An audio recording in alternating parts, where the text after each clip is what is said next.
impact can be, while we talk so much about it in the professional realm, a lot of it is like the butterfly effect, the ripples you have, the way you treat someone else, or the way you carry yourself, or the way you do something shapes them. And then they shape someone else to do things in this maybe more beautiful way or whatever it is. And that is so important to society too.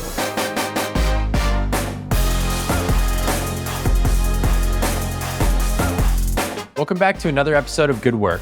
I'm your host, Barrett Brooks, and this is a show made up of long-form interviews with talented people who are using their careers to make the world a better place. My guest today is Julia DeWahl. Julia got her start in consulting at Bain and then transitioned out to the Bay Area and moved into startups. She picked really well with the first company that she joined by joining Opendoor in the early days, and then worked in ops as a GM in Phoenix and then as chief of staff to the CEO as they grew to almost 1,000 employees.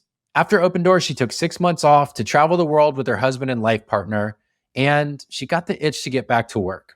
When a friend of a friend reached out and said, "Hey, SpaceX is about to commercialize a product called Starlink, and they're looking for people like you," she jumped on the opportunity and joined the team to help commercialize and go to market with the Starlink internet product. After 2 years there, she took another 6 months off to stay home with her 2 kids, the second of which had just been born. And once again, that itch to get back to work came back. From there, she decided to start a new company called Antares, which is what she's currently working on today. They're making small modular nuclear reactors, at first for defense and military applications that will eventually grow into commercial applications as well for business.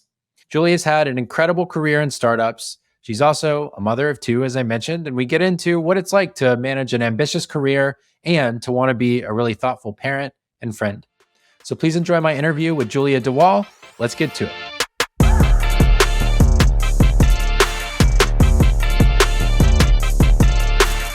Julia, welcome to the show. Thanks, Barrett. It's great to be here. Yes, I've been looking forward to this one.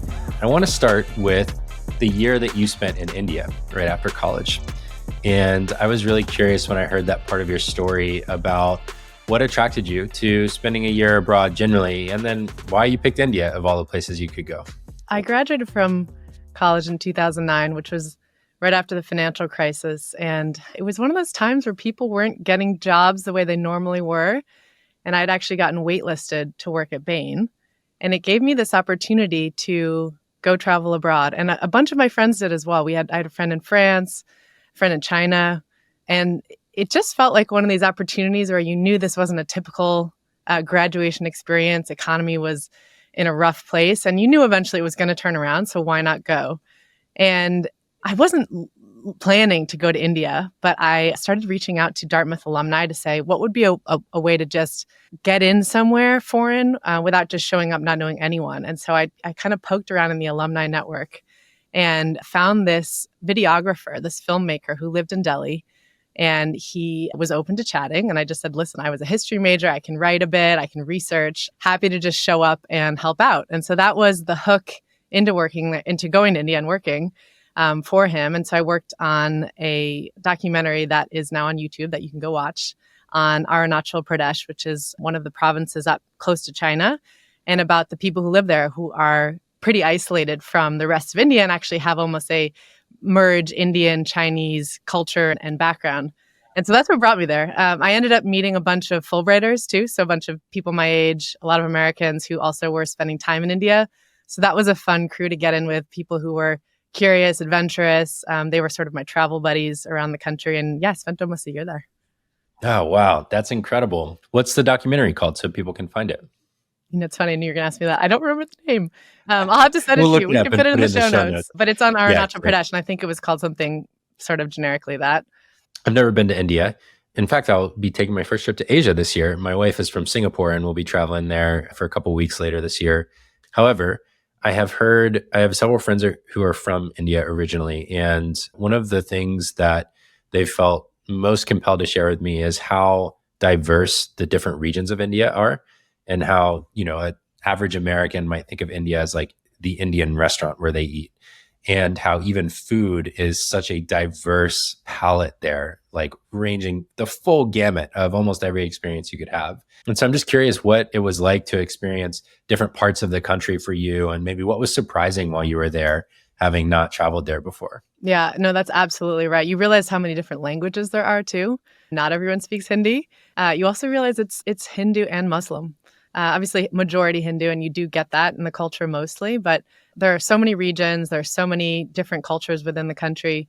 South India is also very different from Delhi, where had my home base. So going down there, languages are very different. Food is very different. If you've ever had idli or dosa, I mean, it's like an entirely different cuisine. And then it did make me think, we probably both have many Indian American friends. Like, it kind of got me curious, like, well, where are you from? Like, I actually have never thought to ask. And turns out I do have a lot of friends from South India. I had no idea that is like very culturally different from North India.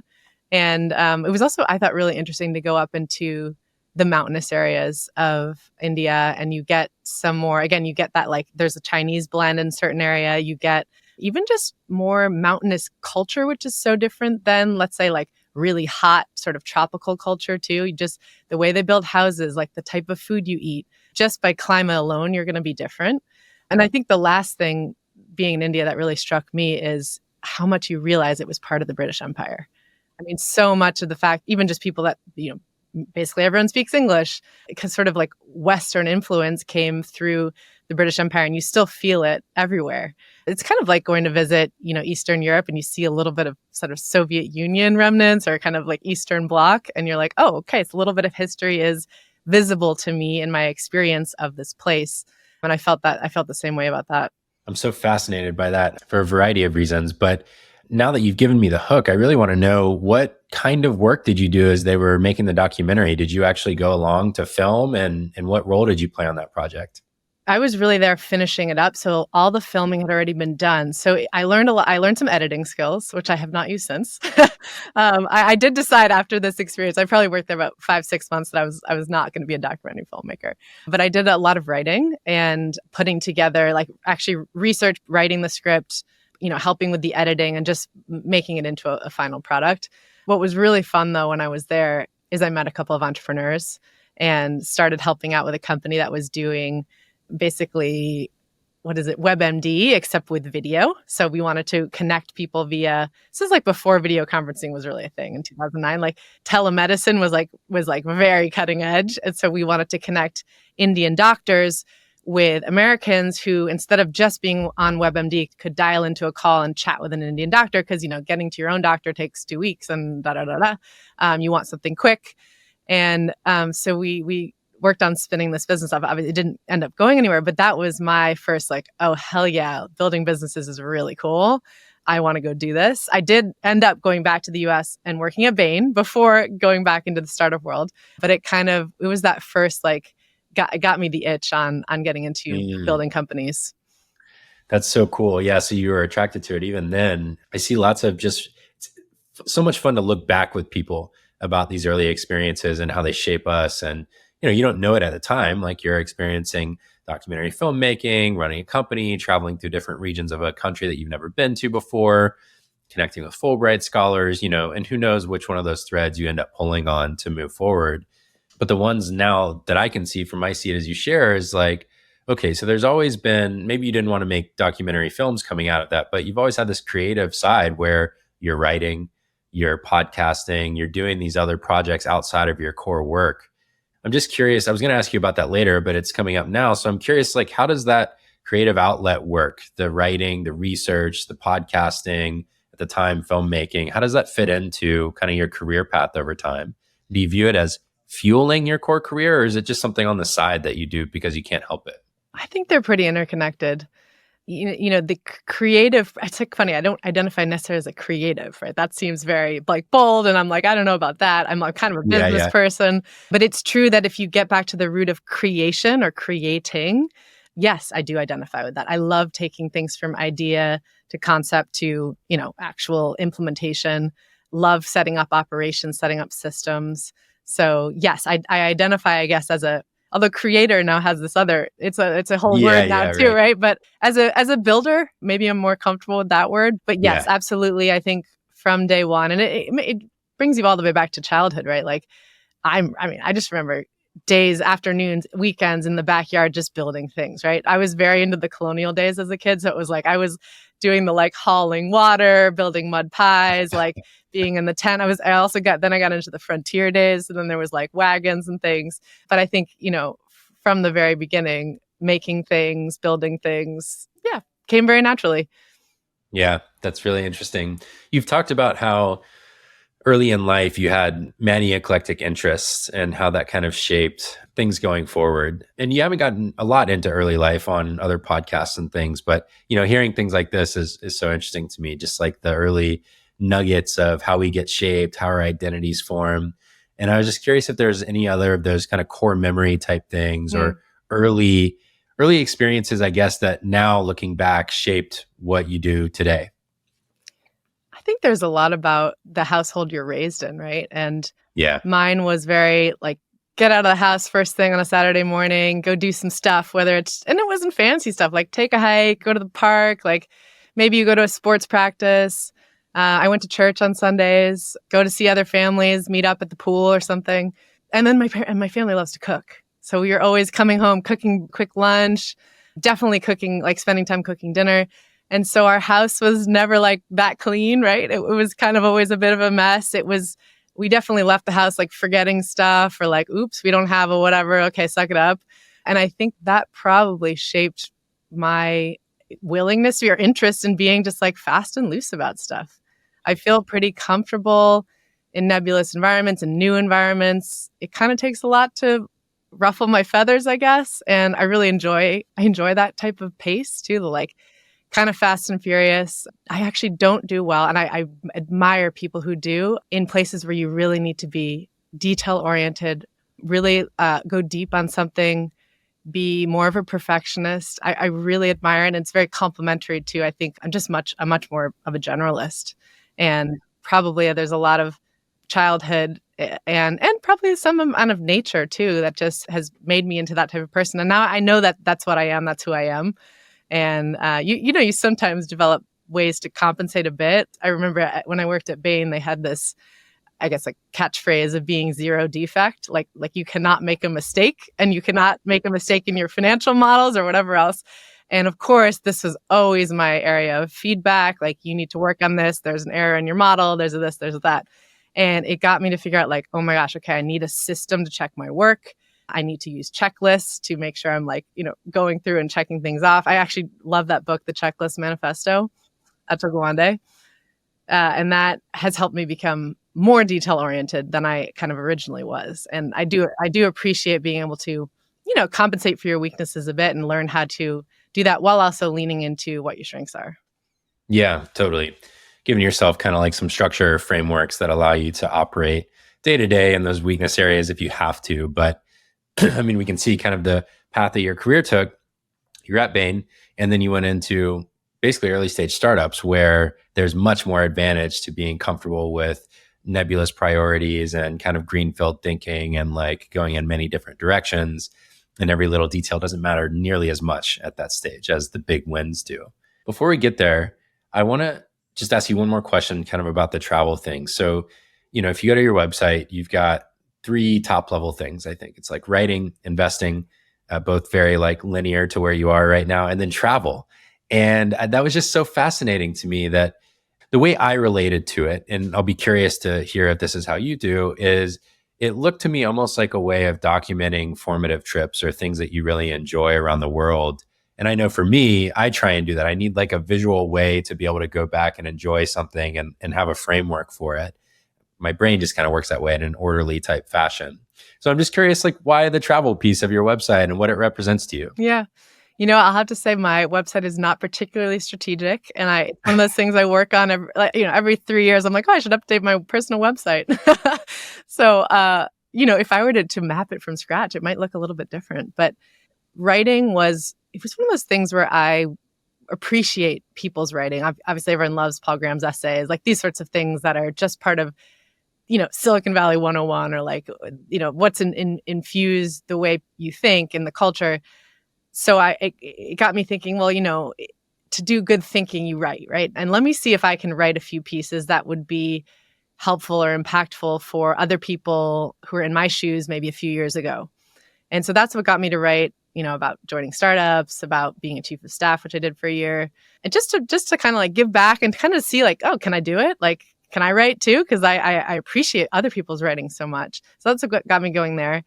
Investing, again, just being in Silicon Valley, being around people who are starting companies, I just sort of naturally fell into it. And then eventually it felt like, oh, well, people want to know what I'm investing in. Why don't I just put that somewhere public facing? And then the travel piece came after I spent almost 5 years at Opendoor. And after that, my husband and I took about 6 months off and just traveled the world together in 2019, right before COVID. Our timing was excellent. And we just had such a nice time. And I had time to, sit down and write a bit about some of our favorite trips. And I wanted to write them in a way that felt like almost a guide, right? Like if you were going to go to this place, like, here's where you should stay. Here's a few restaurants you should go to. And it was just, again, kind of a giving back. And also, when people do say, oh, do you have any recs on whatever, Paris? And I'm like, yeah, here's a link. That's awesome. So, yeah. So I was in ops as well for a long time. And it just strikes me as a very operations oriented way to build out kind of a catalog of things. Your writing is very well structured. There's very clear outlines and like sections to them. Having the investments there, it's just like building an SOP or like documenting something you've got going on. So it's just very interesting to see kind of like you can map how your brain works to how it shows up in the world and your like work product, or at least that's the story I tell myself. So I want to kind of get into the career side of things a little bit. Number one, I thought it was fascinating that you came back from India. And did you have a year deferral from Bain? Was it a year long? And so then you went to Montana for a little while and sous chef because I did right and before now starting that summer. Yeah. So now I hear that your family loved cooking and that was a big part of all of that. So like, was that just a fun project and something that you got connected to at random or why did you want to go do that? I love the American West. I still love like the frontier, right? I love like wearing cowboy boots, like just all of that Americana, just right up my alley.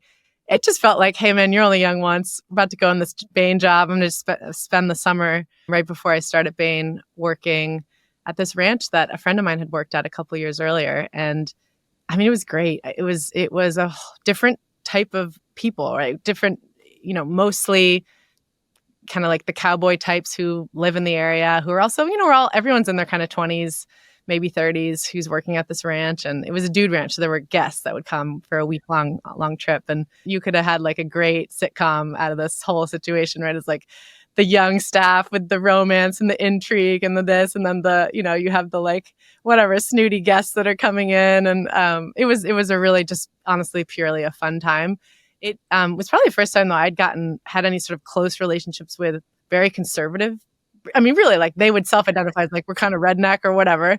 The guy that I was obviously dating while I was there, you got to pick one, right? It was like pickup truck, guns in the car, guns in the cabin, the most obedient, well-behaved dog who listened to him, like, and listened to me that I had ever met, like that sort of stuff. And you're like, wow, I've never hung out with people like this. So it was eye-opening. I felt like, literally they called me like the city girl. And I'm like, I'm not from a city. I'm from the suburbs. Like, I know how to hike. Like, what the heck?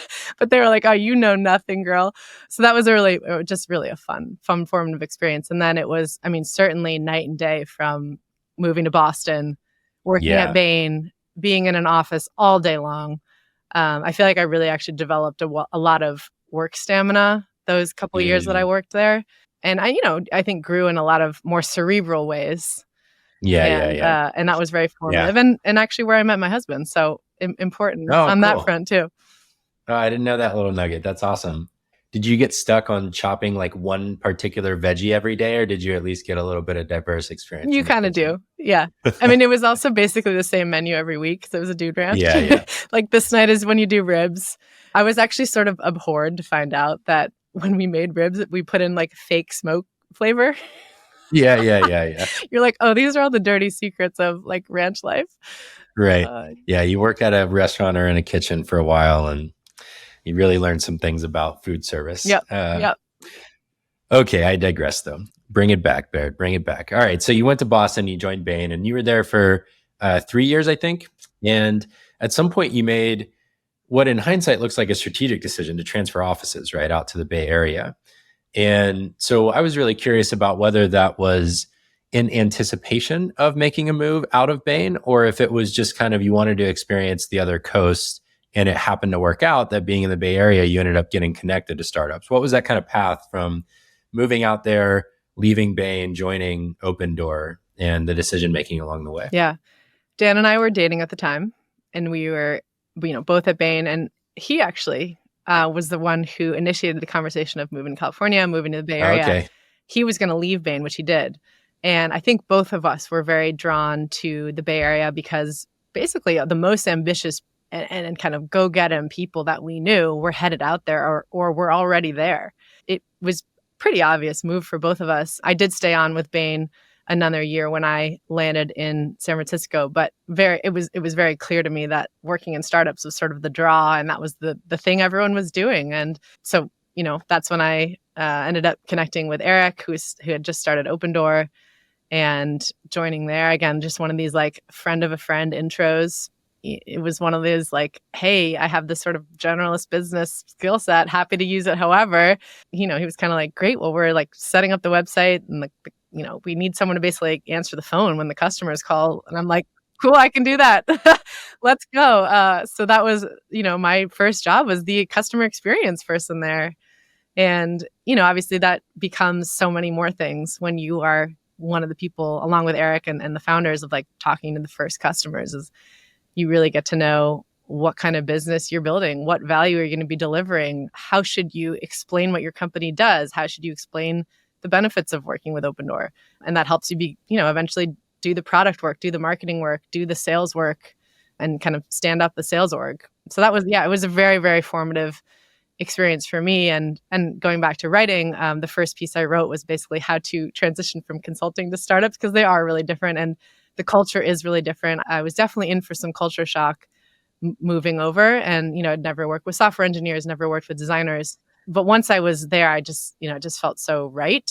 And I was so happy I made the leap.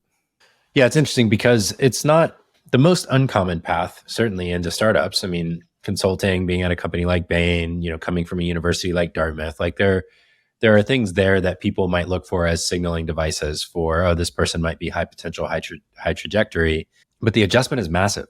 I mean, so I started my career at EY in their consulting practice, which is like different tier of consulting, but similar kind of environment in terms of formality and structure and expectations and all that kind of stuff. And, one of the reasons I wanted to get out was I'll never forget this lunch that I had with one of the partners.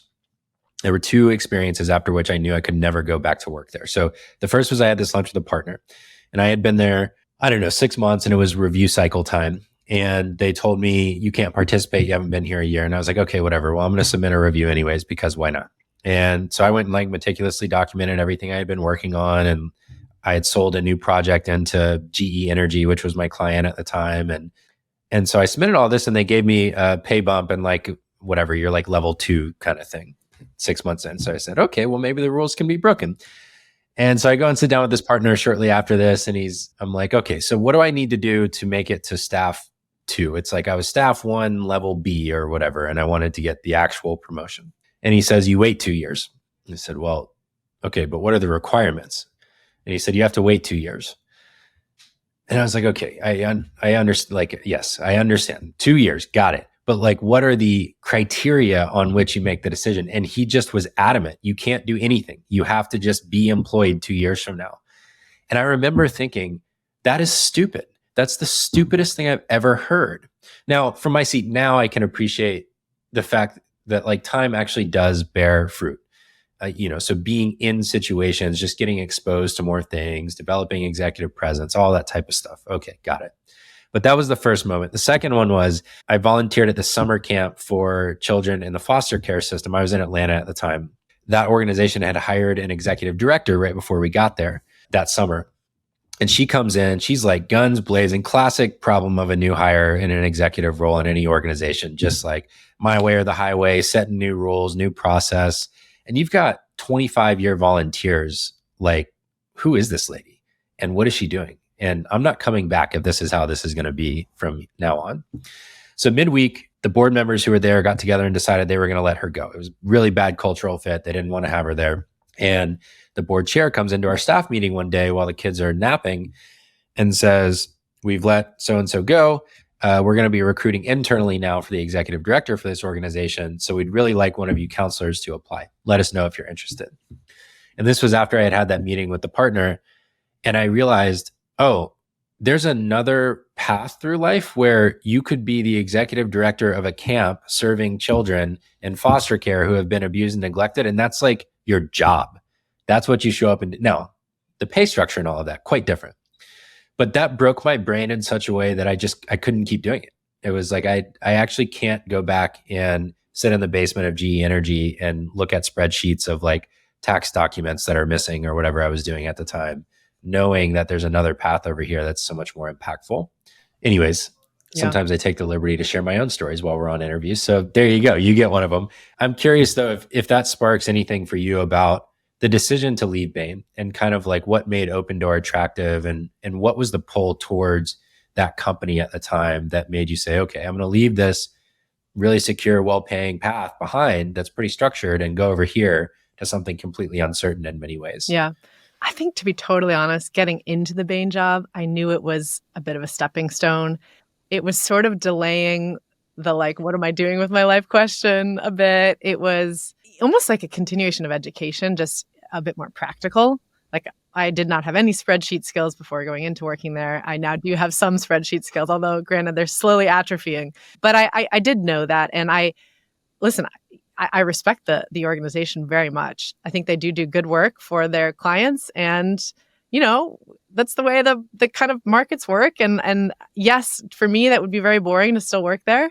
And I think my personality and skill sets and interests align with building companies, not with working at Bain. But it never felt like too hard of a decision. And, you know, I got to see my peers working at startups too. And it's not like it was some crazy thing to do to go work at a startup. Yes, it's more risky than Bain, sure, because you don't know what's going to happen with the company.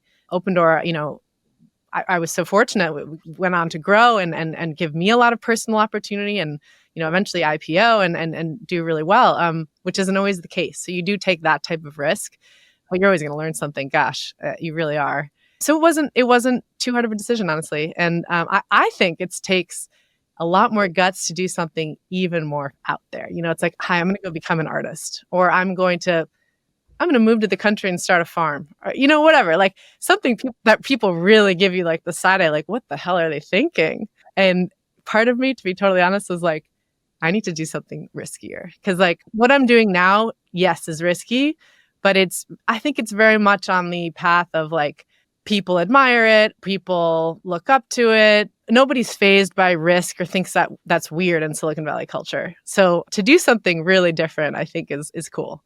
And when people do, and when people really have to kind of, again, give you that like turn their head, I think that's interesting. Yeah, I agree with you. It's so fascinating how, you know, you and I have both been around startups for a long time now. And I think your risk profile just changes as you see more of it. It's like, for me, I think the riskiest thing I could do is be employed by a single company that doesn't have any equity involved or anything else, where I'm just like drawing a salary and one day they could decide they're going to axe me. I would way rather be in control of my own destiny, either by starting a startup or just being independent like I am now, or at minimum having equity in a company where I'm actively involved in making the vision come true. Right. But as a default perspective, like, and I'm just back from a trip to see family in Atlanta, that is not how most of the world lives, you know? And so there's just these interesting kind of buckets of risk. And the more socialized you get to a certain crowd, like to your point, moving to the Bay Area, being around startup culture, it just seems obvious. You got to take enough swings and eventually, hopefully one of them pays off. And then you get all this freedom to just pick problems that are worth working on. Yeah. And so as I look at your path now, you happen to pick well up front. So you worked on housing at Opendoor, and then you went and worked on satellite delivered internet at Starlink. And now you're working on nuclear energy. And so if I look at like the ambition or vision of the products that you've worked on, they just get bigger and bigger. You know, you talk about doing riskier and riskier things. I don't necessarily think of it as riskier per se, but they are certainly bigger swings in your career. So I wonder, like at the macro level, as you look back at that, so you've got housing, space, basically like an application for space technology, and then nuclear energy. And we'll get into that more in the second half. How do you think about problem selection? Like, what is a problem worth working on in your career at this point? And what has made you pick these problems along the way? I think it's absolutely changed over time for me personally, what I want to Yeah. work on. And when I was leaving Bain, my criteria was really actually about my personal development, my personal growth professionally. And yes, you want a company that will be successful so that you can grow with the company, take on more responsibility, manage people, things like that. But I was less industry focused. I definitely was people focused. I did, my bars, I definitely want to work with people I respect and enjoy being around. And so that's been a thread throughout. But with Opendoor, I didn't really care, honestly, that it was housing or what it was, right? That we were doing real estate. Cool, great. I could get into that. I can get into a lot of things. And with starting Antares to take us all the way to now, that was completely the opposite.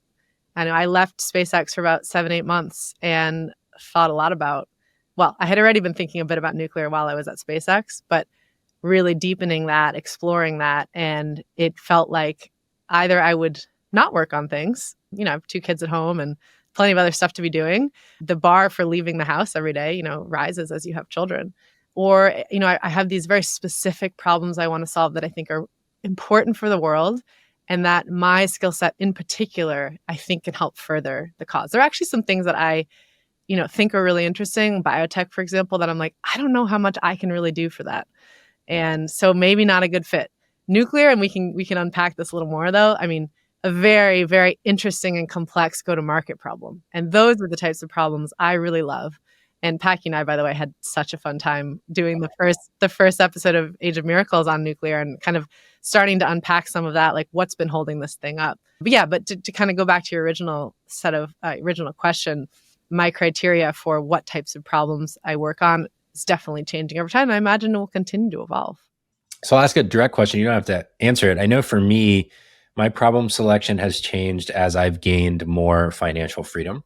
The less that I have to worry about our family being okay, the more I think about what is actually worth working on in terms of having whatever, let's call it 30 working years left. And if I'm measuring my career by impact, which is basically what the show is about, that kind of like narrows the window of what I'm willing to consider working on. So to what degree has that been the case for you? Like as you've gained financial freedom, has that impacted that, or have there been other things that have impacted how you go about selecting those problems over time? Yes, it definitely has. If I were a sole breadwinner, for example, or if I had not had some financial success from Opendoor and from where my husband was working, taking a swing at nuclear is risky, actually. I worry about our ability to raise the capital we need to really successfully build this business. This is not the business I would go into if, financial was my number one priority. So I do feel so lucky to be in the position I am, to be able to go out and take a risk. And granted, I think there's absolutely a path for this to be a phenomenally successful money-making company, but it is not, your lowest risk path to get there. And you probably would choose something less capitally intensive and less just like intense in undertaking. But again, fortunately, that doesn't have to be my number one criteria. And I just think it's helpful to highlight that, because part of the game in startups is that you get those wins under your belt and you get a little more freedom to operate and think a little more out there and be a little bit more aggressive. And I know for me, that's been just a huge ticket. For a decade, I was just trying to make it, was what it felt like. Credit card debt and just all the things you do to try and make it, or all the things I had to do anyways. And it changed so much when we had one moderate win under our belt, where it's like, okay, we still got to pay the bills because I don't want to like draw our assets down, but that's a different thing from trying to make sure we're going to be all right long term. Okay, so we're going to get way into nuclear in the second half of the conversation because it's a topic I'm really passionate about. It's something that's come onto my radar more since I actually made a book about climate change called The Carbon Almanac with a mentor of mine. And similar to you, looking at the chart on deaths per energy produced from our world and data was a transformative moment of unlocking my logical brain on what was previously an emotional topic. So we're going to get way into all of that. But first, you helped build Opendoor into a behemoth. And there's so much richness there that I at least want to touch on. That's probably the stuff you've talked most about publicly. So I don't want to hammer it home too much, but there were a couple of things that I was thinking about as I kind of like pieced together the stories you've told in public so far. So you got in and you were doing a little bit of everything, just kind of like generalist work. And that became ops, which in some ways is, in my opinion, solving the next problem that is no one else's job yet, is kind of how I would define ops. And that's totally different, whatever company that you join. And if you're really good at it, that can be very high value. And that's kind of how I view ops now. And then you went on to open a market for the company in Phoenix, right? Mm-hmm. And then after that, you ended up being chief of staff to the CEO. So those are actually three wildly different roles. They involve very similar skill sets, but the like what the role entails, well, I guess the work involved is pretty similar, but how the role is measured maybe are quite different. So I'm just curious for you, looking back at those kind of three buckets of work, the general ops work, the opening a new market, and the chief of staff role, what was surprising to you about each of them and how did they differ from each other along the way? I actually almost would think about it like the really early stage stuff and then the scaling ops. Because when I was in market, it was just more ops. It was kind of roughly the same type of or subject of work, but the scale was different. So the very early days, call it the first year and a half, was a lot of that product market fit work. And that stuff is fun. I mean, this is literally putting up a landing page, you're writing the copy for the landing page, describing, what our business does. Like, what are you doing on this website? Do you want to click again, or do you want to come talk to us? And that's a lot of discovery work. It's a lot of asking questions, seeing what works. And there is no system building really involved with that. Like, you can kind of handle the volume of inbound emails or things like that. The second half, when I was down in Phoenix, building out the office there, we were building out both a sales team, a pricing team, as well as our field team. So people who are going in person to the houses, because Opendoor acquires houses, owns them, and then resells them. That was very interesting system building work because you also had people operations mixed with kind of a product interface, right? Of we needed to document things about the house. Then we needed to turn around and say, well, what does it make sense for us financially to put back into the house in order to resell it so that the P&L of the house looks great? So that was a really interesting interface. That was a different type of work. I was working much more closely with a product manager who was trying to build the admin system where people would input information into. But there was a big component of when you have a people operation is how do you get all people to make the same decisions when they run into the same situation, right? So we, had this kind of famous example of what do you do when you find holes in the rug? Do you replace the carpet? This is our go-to example. And so it's like, we had to get everyone here. I'll just use this as an example, but like, quarter size or larger, replace the carpet. If it's less, don't. And just all these things just like that. You say the same thing with paint or other things where you had to come up with an Opendoor standard and then get people to work to that standard and move on. So that was a sort of interesting people operations piece. And then the chief of staff role was super interesting. I joined that when, I don't know, we were somewhere between like 100 and 200 people, maybe. I'm forgetting now. And we were basically starting to really stand up an executive team, real org, multiple layer org, do more formal board meetings, all hands meetings. And so there was actually a big comms component of that role. And we didn't even have a comms person when I stepped into that role. So we were thinking about like, hey, Eric, we're going to talk to the New York Times. Like, we got to practice or something, So it was just getting, having the company mature. And so helping across the board. And there's a lot of communicating again and again and again. Okay, what are we doing here? What's the mission of the company? Every week there were new hires joining. And, even for someone who'd worked at the company for a few months, like it's always inspiring and to rehear the mission or to hear a customer story. We always made sure to include a customer story in our all hands presentations that we were doing every other week. Yeah, that was a really interesting role. And you get that bird's eye view on the organization as well. And so there was a lot of strategic conversation too with Eric about like, how do we build out the organization? We want a head of people. What type of person do we want? Do we want someone who's had this like, very structured HR background or someone who's just kind of a natural people-y person, maybe from some other sort of operating background, but that just fits with the Opendoor culture. So a lot of interesting decisions to make now. And I think that was also formative for me in terms of how to think about building companies. Yeah, I mean, the purview you get in that kind of role when it's structured well And we can get into that a little bit. But when a chief of staff role is structured well, you really get visibility into everything. And you get to be party to, although not often the authority on decisions across the org, up and down, breadth, everything. I can only imagine, just the value of that. Like I had that view at a smaller scale company from the COO seat where I had a blend of like authority and influence.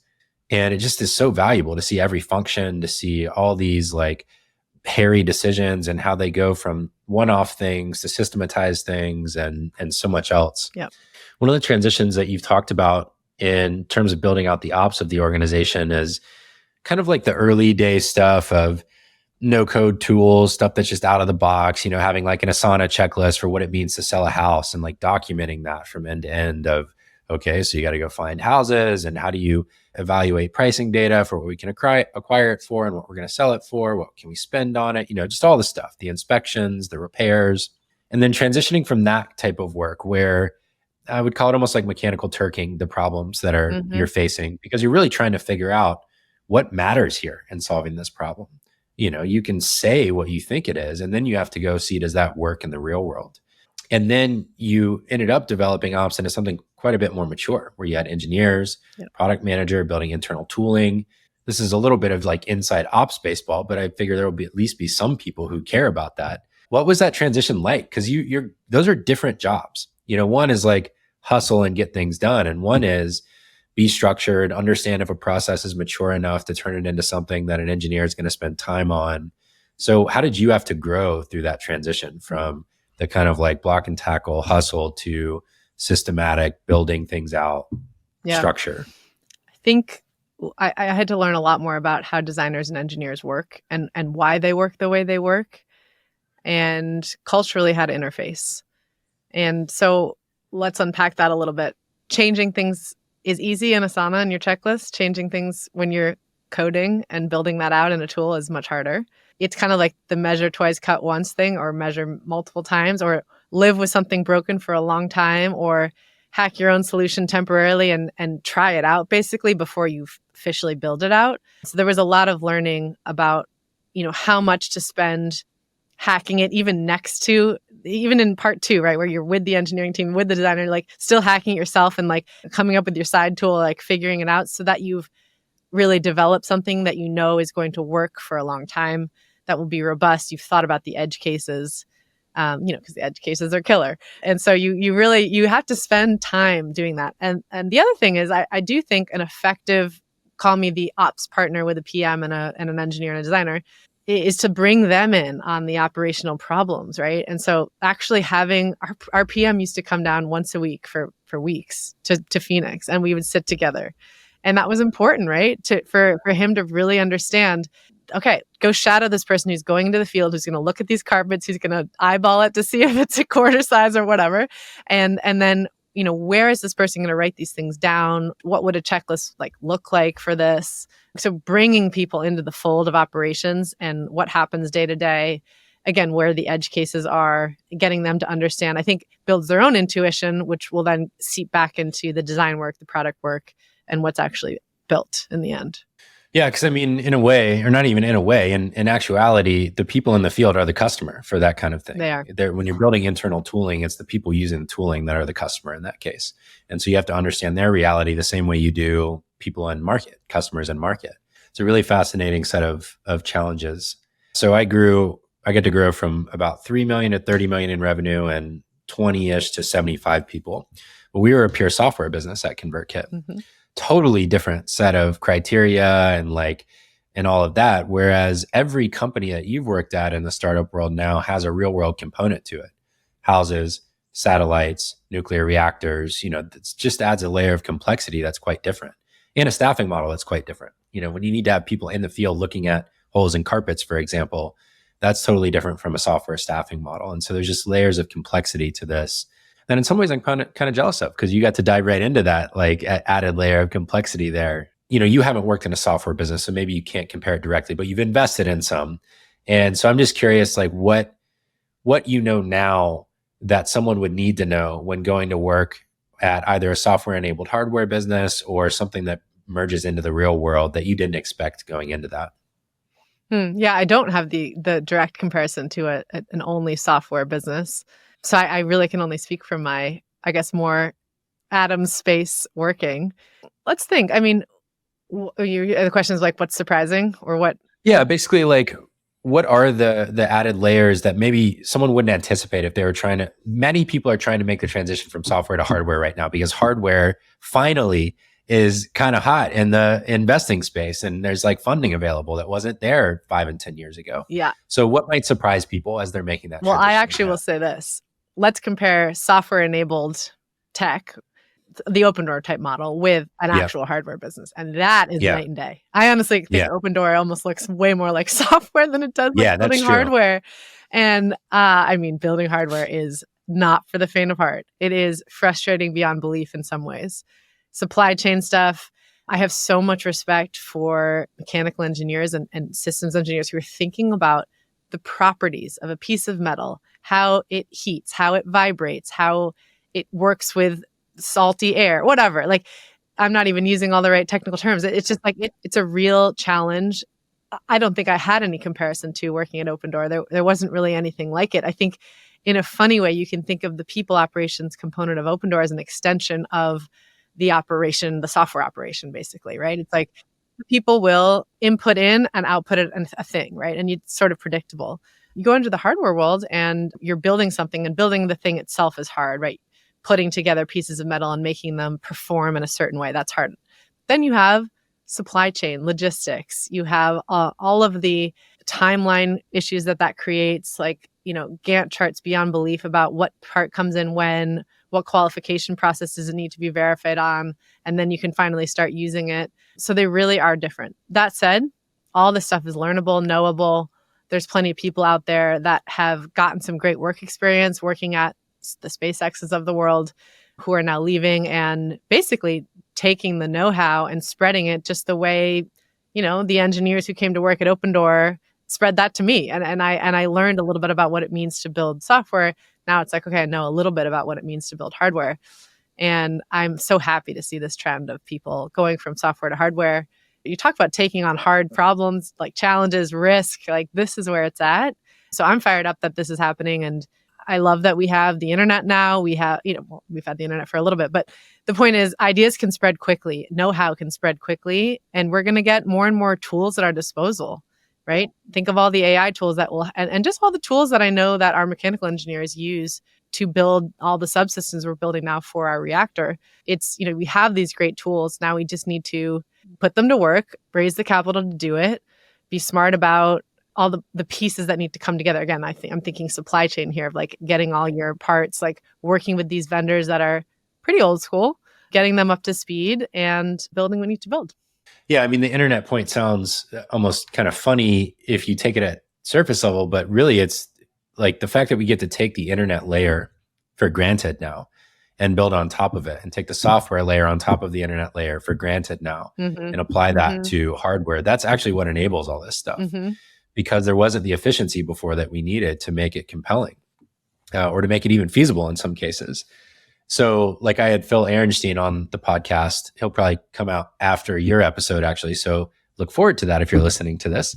And we were talking about the software that they're building. And, you've had this problem forever of work instructions. So you get a mechanical engineer designing something in CAD that should exist in the real world. And then some period of time later, let's call it a year, 18 months sometimes, someone in the field that's actually building, someone on their factory floor or building a prototype or whatever, is trying to assemble the thing as the instructions say. And they're like, oh, that doesn't work. Sorry. And now you've got this year-long lag between the mechanical engineer who designed it and the person trying to put it together. Software should be able to abstract that out and say, nope, can't do that. Human hand doesn't fit in that hole to screw that bolt in, or whatever. Those things we couldn't take for granted not that long ago. And so that's interesting. And it enables all kinds of cool stuff like SMRs and things we'll get into. But you had to stop at Starlink, SpaceX, Starlink in between. And this will be the last little segment before we take a break for a minute. Number one, I just want to give a shout out to your chief of staff post. I thought it was excellent. Someone that is curious about chief of staff roles should read it. I think it highlights well the worst type of chief of staff role, in my opinion, is one that's actually an executive assistant named chief of staff. And that happens way more often than I would like to see. you were an actual chief of staff, as I envision it, more like the West Wing style, where you were operating, real things, solving real problems, involved in real decisions. If you're going to be a chief of staff, that's the kind of chief of staff you want to be. And your essay was great for kind of like understanding that realm of things. So just a quick shout out for that.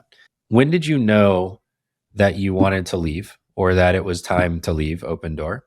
And what made SpaceX and Starlink in particular interesting as a next stop? And how much of a gap was there between those things? Yeah.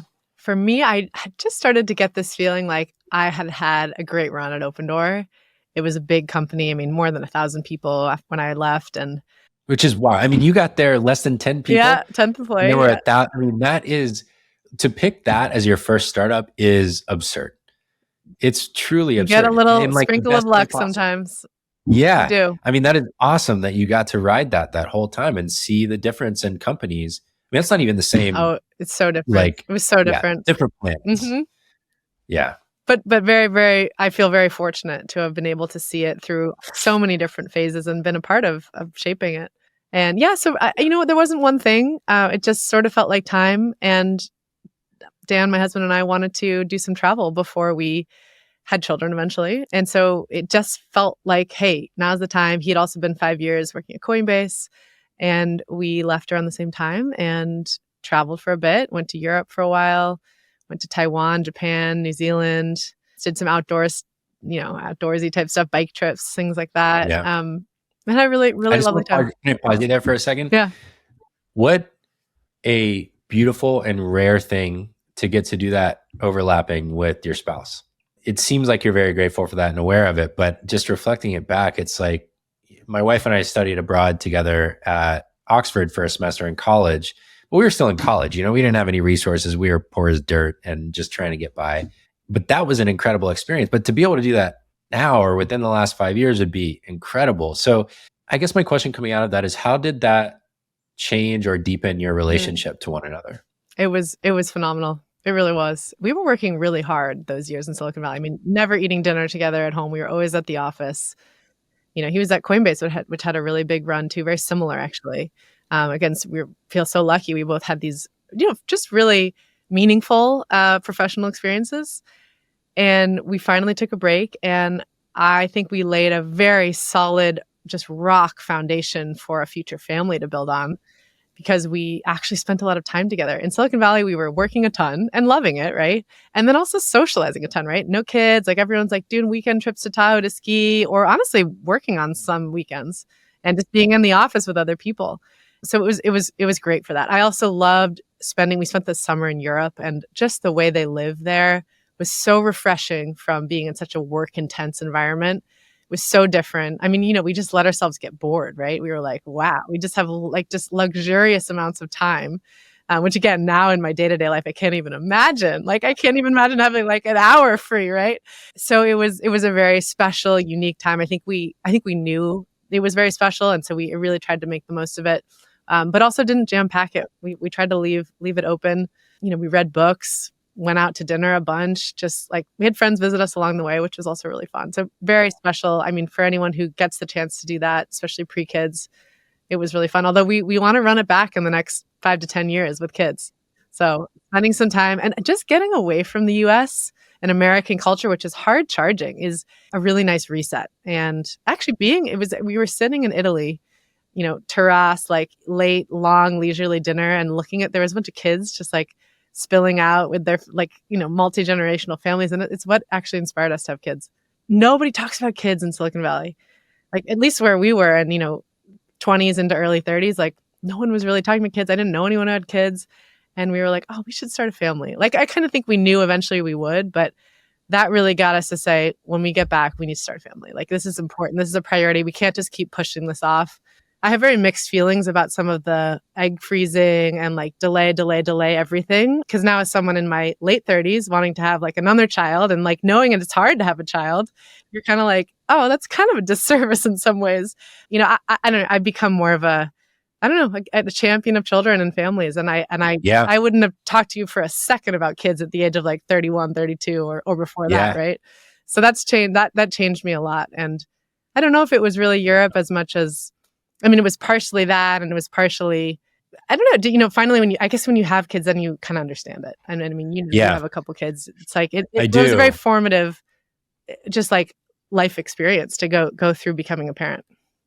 It's really beautiful just to hear that kind of progression and how, I mean, we're both ambitious people. We both want to build things, and it's hard to slow down sometimes enough just to even notice what's important, to notice, hey, what do I want for this next phase of my life? And it's really easy for me, at least, to want to go roll to roll to roll to roll, because it gives me clear purpose. It's like I know what I'm waking up and trying to get done every day. And sometimes having space is really disconcerting. Mhm. It's like, I don't know. Am I going to be relevant anymore? Is anyone going to want to hire me? Am I going to have ideas? There's all kinds of things that run through your mind. And I wanted to cover the parenthood thing as we came back, but maybe we'll wrap up the first half with that and come back to Starlink instead. I mean, kids transform your life. Like, they just do in ways that are hard to explain. I'm not going to go on a long diatribe about why everyone should have kids or anything, but for me, at least, it made my work feel much more, there was an added depth to my work after having children. Because number one, there's a higher cost to going to work every day, Mm-hmm. because the alternative is that not like I would be sitting at home, it's that I would be spending time with my children. And secondly, we're at a really pivotal moment in history. And maybe every moment feels that way, but it feels like we've got a real opportunity to set ourselves on a more beautiful trajectory than we're on. Or if we don't do that much about the problems we're facing, it could be kind of like pretty crappy here in a little while. And I want to be able to confidently say to them, hey, I made an effort. I tried to make it better for you. And now please go continue. But growing up, my mother was the breadwinner in our family. And so you all are a 2-earner household. We are as well. But I know the impact it had on me to have a working mom. She was in corporate America. She managed sales teams for a period of time. And then she became basically an entrepreneur by buying her father's Allstate office. So it was a very kind of middle-class corporate entrepreneurial career. I learned so much about leadership, risk-taking, business skills in general. I always call my mom, she was more a coach than a mom. And I love her for it. It's amazing. So it made me think about you, right? It makes me think about my wife in that way. You are setting this example that in prior generations was quite rare. Now is becoming more common, which I think is awesome. I just wonder what you are trying to either purposefully or implicitly exemplify to your kids through your career and through your work. I 100% agree that it raised the bar for me on how I spend my time. I want it to feel really meaningful when I leave home to go work on something externally. I travel a bit now with Antares, going to DC for 4 days next week, for example. And that is a really high cost to me. And I've actually been purposeful about cutting out weekend social things because I just can't. I used to love to road cycle and I just don't do it anymore. I know that probably sounds depressing to some people, but it's a high time activity. I used to go on the weekends with friends and I just, you know what, we go out for dinner after the kids are asleep instead because I want to be with them. And I think it's so important to be with them. So there is the cost benefit or the trade-offs are so real. And I feel it every day, right? When your kid is screaming mommy to you and you're leaving the door. I mean, it's horrible. It's so heartbreaking. It's so hard. I will say this though. I think every person is different. And, I did stay at home with the kids after SpaceX for a bit, 7 months, and was like, you know what? Because I wanted to try it out. It wasn't quite the right fit either. But I also want people to feel like it's okay to do that too. Because I feel like there's so much societal messaging towards women that especially if they have had a successful career, you better keep going. Why the hell would you ever not? And I actually think that it's really meaningful work to raise a family too. So it's this funny thing where I've never really heard many messages of that perspective. And, not everyone needs to go be the next Elon. I love Elon. And I think he's been so inspiring. I'm all the podcasts I'm listening to are Elon or the next ambitious person. I'm that is firing me up and it's great. But building families is this is the next generation. This is the fabric of our society, is all of the families that are part of it. Right. And so I was I want to be supportive of that path too. So I think all these paths are great. And the other thing is you can kind of go in and out of things through life, and not every chapter needs to be the hardest charging of all things. Taking a step back, finding some space, taking a few years off of working, coming back into it, all of these things we're very fortunate to have the ability to do. And I think people should take advantage of it and explore that. And so, yeah, I have very mixed, I mean, to be honest, like very just like mixed raw emotions about being a parent of young, particularly young children who I think really need, especially their mothers around, and being out of the house working professionally. Yeah. I mean, I'll just add to that from my own seat. You know, I often heard women in my life say that they felt like they were made to be moms before we had kids. I rarely heard guys say that, but I felt deeply internally that I was made to be a dad. Like that was just a core purpose of my life. And that has turned out to be true. I mean, I have felt a lot of healing and felt a lot of just capacity to help my two boys grow into confident, like whole human beings. And they're young still, so who knows, you know, jury's out. But I take that very seriously. It matters a lot to me. And some of that's probably that my dad was at home when I was growing up. Like that probably has just an implicit influence on what you view as your role as a man. And so I will just add to what you said and say, hey, guys can stay home too. Like you could make that choice to be at home with your kids for a little while. To speak to that on my end, I'm actively not building a company right now because my kids are young. They're 4 and 2. And by doing executive coaching work and making this podcast, both of which are deeply meaningful to me, I'm available to them every day. Mm-hmm. I take 5 trips a year, maybe on a busy year right now. And I find that really beautiful. I find it really painful in the fact that I think that I could be having even more impact if I were building a company. But I also know I've got time. Yep. And so taking a few years, number one, gives me a chance to try a different path of coaching. Maybe it becomes very meaningful and I could be one of the best in the world at it. And that's my way to impact. I get to make this show, talk to incredible people like you. And when they're both at school, I can build a company again. Mm-hmm. And that will be okay. Yep. And so, you know, I think that it's valuable to hear that kind of thing, not because we're saying, and therefore everyone should go be a stay-at-home parent, but because these are the real choices you got to make. And like, there's not a right way to do it. Yep. It's okay, whichever path. Yeah. I've been thinking a lot about, you know, whether you're a parent or not, everyone's part of the fabric of society, right? And, you know, you've used the word impact multiple times on this show. And, you know, I've been thinking about, I had a birthday a few weeks ago, and one of my friends just very sweetly was like, let's just like say something we love about Julie around the dinner table, because we were all having dinner. It was so sweet and like embarrassing, but sweet. And you realize that the impact that you actually have on other people is very human, very personal, and actually meaningful. Like to hear, you know, people were just saying like ways that I sort of have impacted them personally, and none of it's professional. So you do realize that actually impact can be, while we talk so much about it in the professional realm, a lot of it is, it's like the butterfly effect, the ripples you have, the way you treat someone else, or the way you carry yourself, or the way you do something shapes them. And then they shape someone else to do things in this maybe more beautiful way, or whatever it is. And that is so important to society too. And you forget that impact is multidimensional. And to tie it back to parenting too, like I think it's very impactful to raise children. Like you're raising people, you are profoundly shaping them. And again, not to say you can't raise them well while also doing something professionally, but I wouldn't have thought twice about like, oh, impact, like interpersonal impact, whatever, a few years ago. But now I'm kind of like, hey, that stuff's important. This is what people talk about, you know, at your funeral. and everyone, no matter, you know, again, you don't have to be an Elon to do this. Like everyone does this day to day, day in, day out. It's like the smiling at strangers thing helps build a higher trust society. Like anyone can do that. That's not hard. We should all do that. And like collectively, if we're all doing that, the world is becoming a better place. You retweeted a founder who is very kind of in the zeitgeist right now, Augustus Diorco, who said something to the effect of like, yes, I'm working on this cloud seeding company over here, but I'm really making it a mission every day to say something nice to strangers on the street because I think it builds a better fabric of society. And it was kind of that point that you were making. I'm compelled to grab something off my shelf. We're about the same age. I think you might be a year older than me, but 6 years ago, almost 7 years ago now, I turned 30 and my wife gave me this present. So if you're watching on YouTube, you can see it. If not, I'll describe it.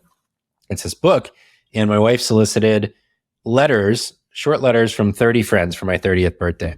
And it's just a book of photos and letters from people that reminds me exactly of this activity your friends did around the dinner table. It's by far the most meaningful gift I've ever received. And to your point, the little things people remember about our interactions were so surprising to me.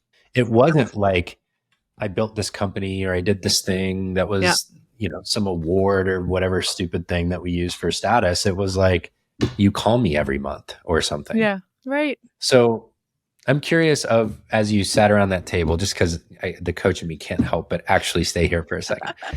Of the things people said, what has most sat with you? Like, what has most impacted you since that moment now? Like, what was the top thing that someone said that really stuck Oh, with you? obviously there were several, and it was very, very sweet. One of them was about just bringing a zest for life and going above and beyond with effort for things. And my friend, had been staying with us recently, and he said, you had to run out and go get berries because we were making waffles, but like we had to have berries on top. So it's like always just going like the above and beyond, the little thing to just like, it's like the pizzazz of life or whatever, the extra, the little extra. And it made me think, oh, I'm going to keep doing that then. Great. Like reaffirmed, like, let's do the little extra thing for people and out. Right. And I think it's the zest of life. It kind of adds to everyone's experience. Yeah. No, I love that so much. This isn't much of a tactics kind of show, but I will say that this practice in a group of people who care about one another, the kind of like, we'll call it an affirmation circle for the lack of a better term right now, not to turn everyone off to my little woo woo things here. But I mean, it's really special because it just connects at the human level. Yeah. Even people who are building world changing stuff want to know that people appreciate them. And it's just a really beautiful way to communicate that. There's more. We're going to talk about Starlink, and we're going to talk, of course, about nuclear. But let's take a quick break, and we'll be back in just a couple minutes, and we'll dive into coming back from the world gallivanting, joining SpaceX, and then accelerating into nuclear. Hey, it's Barrett. You've reached about the midpoint of this conversation, and while we take a little break for station identification, as they say, I want to tell you about two things. First of all, I write a newsletter every Saturday for founders and creators who are leading teams and companies to make an impact through your work. It has 3 sections in it. The first one is a mini essay from me based on my executive coaching work with founders and creators about how to lead well. It has 3 long-form essays or links from around the web that will help spark new thoughts to help you lead better. And it has 1 quote from a meaningful book that I often find myself recommending to friends and clients. All the feedback I've gotten so far is that it hits exactly on the kinds of issues that founders, CEOs, and creators are facing every day in their work. So if that sounds appealing to you, make sure to go to my website at barrettbrooks.com, and you can subscribe right at the top of the homepage. That's BARRETTBROOKS.com. The second thing I want to tell you about is that my day job, I actually do have a day job, I'm not just a podcaster yet, is as an executive coach, as I just mentioned. I work with founders of Series A startups and later, and with creators who are doing at least $1 million as a solo founder and are now thinking about growing a team. The uniting commonality between the founders and the creators I work with is that you've reached a point in your business where you know you're going to make it. Actually, you're doing quite well. And now the question is, how much do you want to scale? And what are the leadership challenges that you're going to face along the way? This work is based on both my training as a coach and in my work as an operator and growing my old company ConvertKit from $3 to $30 million in annual revenue. If you're a founder or creator who might benefit from coaching, or if you know someone who's looking for a coach, I'd love for you to check out my site and my coaching page at barrettbrooks.com/coaching. You can learn everything about how I work as a coach and also fill out a form to have an exploratory conversation if that sounds interesting to you. All right, that's all I got for you right now. There's no sponsors for the show at the moment, so consider me your sponsor. Let's get back to the conversation for the second half. All right, Julia, we are back. In times I've taken a break, there's always been a moment where I start feeling the like engine come back online. My brain starts firing again. I'm getting ideas. It's like, all right, I'm getting the itch. I want to work. Curious when in that break after Opendoor, you realized, okay, I want to get back to something, and what that process was like as you began considering what might be next.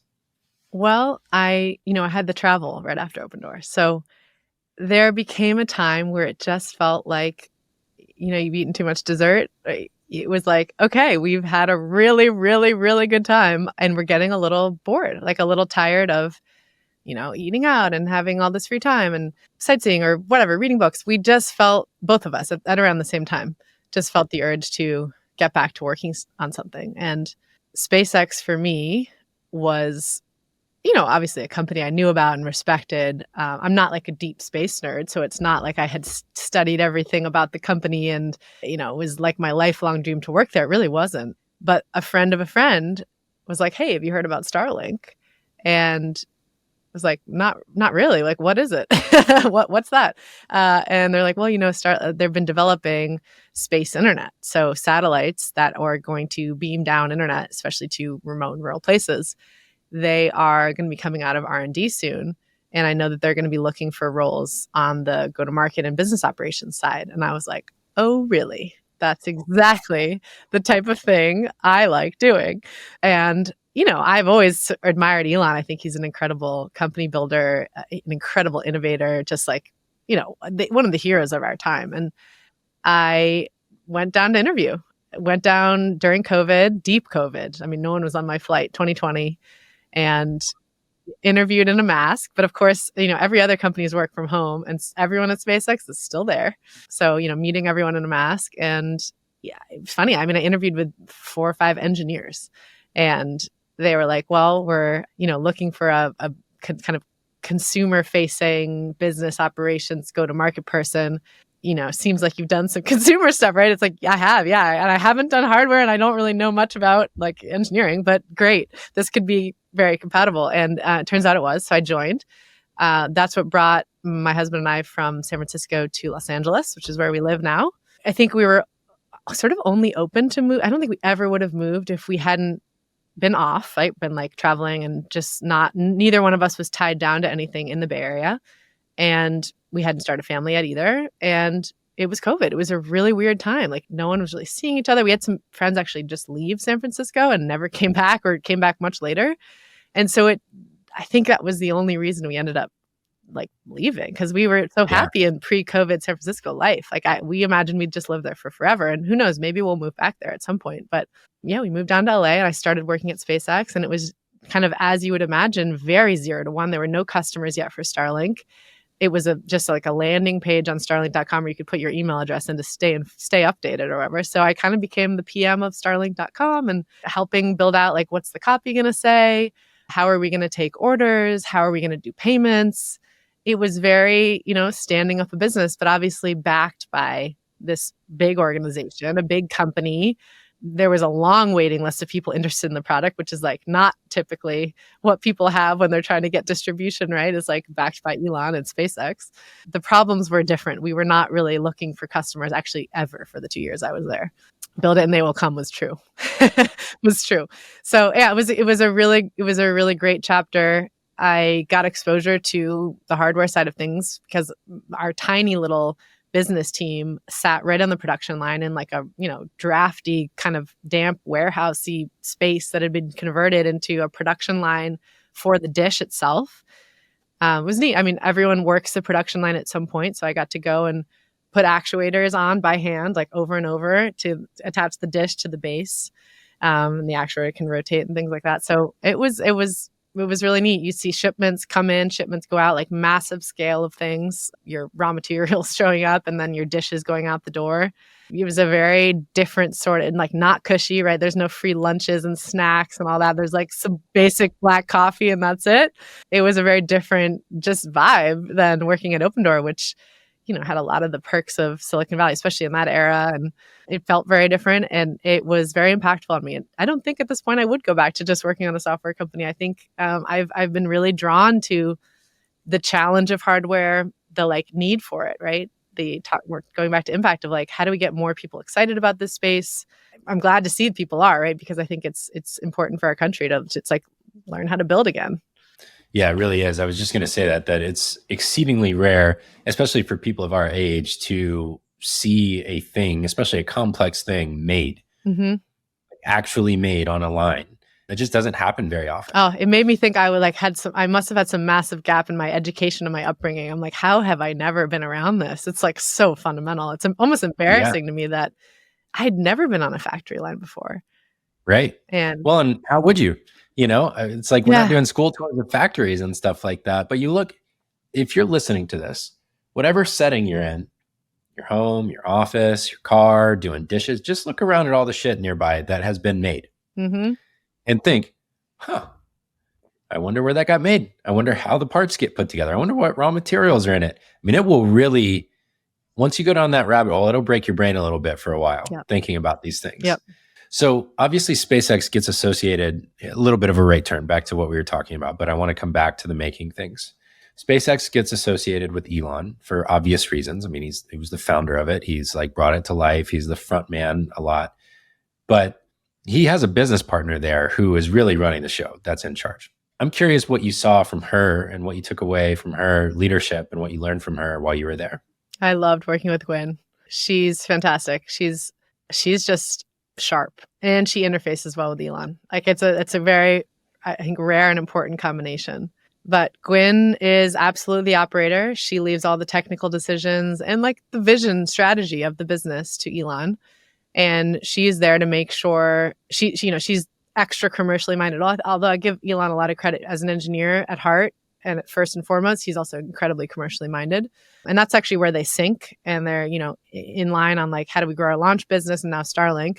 But she's direct. She asks great questions. There were two sort of Starlink leadership meetings that I sat in. One was with Elon and one was with Gwynne. Elon's, I maybe spoke 2 times in it, right? Like it's very, very technically oriented, but good context, right? For just anyone who's building the business. And Elon's just tease up a couple topics maybe for the hour and a half session. And then, vaguely the people who are responsible for those areas know that they're going to be on point for these topics, but you don't really know what's coming at you, right? So you just wait and you get these questions fired in from Elon, and they're sharp, pointed. We go deep, double click. Maybe you present some work like visually on a slide or something, but oftentimes it's just conversational. And Gwynne actually has a somewhat similar meeting. Like you would think there might be something a little more formulaic every time, but actually someone like her who knows the business so well just wants to dive in on different areas and ask questions. Whatever. Why are these numbers the way that they are? What's the biggest risk to this right now? And have it be a very, frank back and forth discussion. And I think she does that incredibly well. And as far as interfacing with Elon, like he's not that easy to get along with. And he certainly isn't very good at, I don't know if you read his biography or not, the Walter Isaacson one. No, I haven't read that one yet. It's actually, it's quite good. I think you get a sense that like, man, Elon doesn't really care that much about your feelings. So you better toughen up. Yeah, she's tough. Like she's tough. He's not coddling you. And frankly, his EQ is kind of low in some ways. So like, you got to be okay with that. You got to not take it personally. And I think she's been able to do that for many years. And I think it helps that she's been there a very, very long time, built trust with him from the very beginning. That said, I think the SpaceX organization doesn't take to new people particularly well. My experience joining there was like, I was a new person. I mean, till I was leaving, I was so freaking new there. It takes a very long time to get in with people who've been at SpaceX. It's like a 20-plus-year-old company at this point. It felt night and day different from Opendoor, where everyone was new. Everyone's new all the time. It's like everyone's new. And we welcome new people and we embrace new people. Hey, what'd you do at your company you were at? How'd you guys do this? Like soliciting all, like, let's merge all these great things that everyone had from their previous work experience and make this new culture that we're doing here. And we need all the great ideas. And SpaceX became a little bit like, this is the SpaceX way, which is good. You want to have a defining culture, but I would not say it was the most like welcoming to new people and new ideas. SpaceX people have egos, right? This is like, we work at SpaceX. This is a big deal. So I found that a very different culture. And listen, you're fine with it, right? It's still like a very high performing culture, which is great to be a part of. Very Elon, not worshiping, but people respect him a ton. And I think are very motivated by him. And so you do have a little bit of that, like, what would Elon do? What would Elon think? And I think mostly in a good way, maybe limiting slightly in the thinking, but mostly he's just so damn good that about like thinking around corners, like, the question he's going to ask you about, like, how can we do this for less money, or how can we make this way less, or whatever it is. And so it's good. It's always kind of pushing the thinking. There's a couple of things I want to touch on there. One is the value of running a good executive meeting is so high. Ideally, executives are very high functioning people who are also there to get a job done. They don't need to be coddled. They're trying to get outcomes. And it makes sense that there wouldn't be like this overbearing structure in that kind of setting. You really want to just get down to the issues and make sure you understand them. And it would be easy, especially earlier in a career, for me at least, to take questions like that as a challenge to me as an individual or whatever. And I think my experience, not that I've been in massive companies, but the more senior you get in an org, the more it just needs to be about the work. Though that time is so expensive and so valuable, you've got to be able to dive in. And it's really just having a second set of really brilliant eyes on things that you're working on to make sure that you're seeing clearly and that, hey, maybe they might catch something that could be really valuable to you. And that's the point of getting brilliant people in a room together. So I just wanted to comment on that like there's a lot of value in that, and embracing that style of interaction in some settings as you get more senior, I think is a critical growth piece for people as they become leaders. Yeah.